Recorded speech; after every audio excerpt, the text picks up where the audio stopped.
Hi, this is Ilan Kolet from Fidelity's Global Asset Allocation team.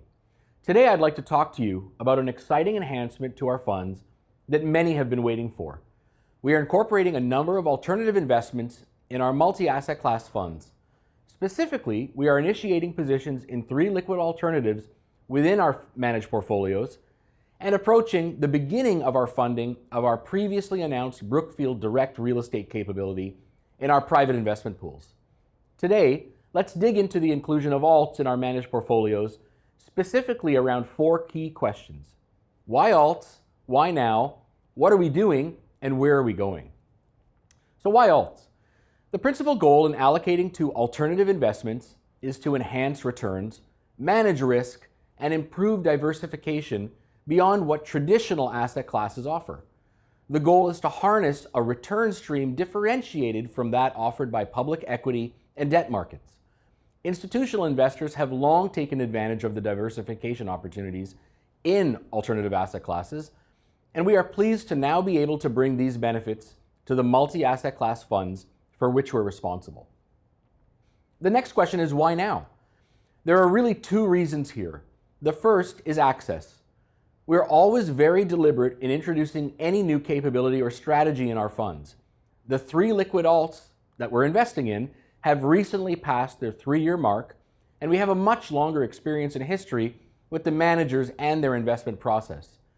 The second reason is that alts now look more valuable in portfolio construction as the diversification offered by traditional asset classes appears to have eroded somewhat. We now have the opportunity to further enhance diversification with the introduction of alternatives. So what are we doing?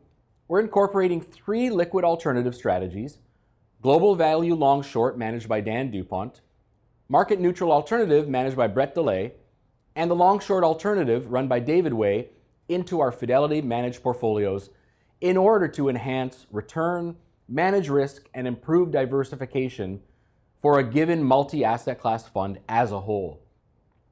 This chart that we're looking at shows the simulated impact over the past 3 years of a collective allocation to these 3 strategies in the global managed portfolios. On this return and risk scatter plot, the incorporation of the alternatives shifts the fund's results up and to the left, meaning more return and less risk, obviously the desired outcome. Importantly though, the dots don't shift that much, even with a material allocation. That's fine with us. We're not seeking to change the broad contours of performance that investors have come to rely on in the FMPs. We're seeking to make incremental improvements in risk-adjusted returns. We expect that the inclusion of these liquid alternatives will contribute to that. And so where are we going from here? So we aren't done. Earlier this year, Fidelity launched a Canadian long-short alternative fund, which holds promise as a differentiated vehicle to really harness the firm's strong domestic research capabilities.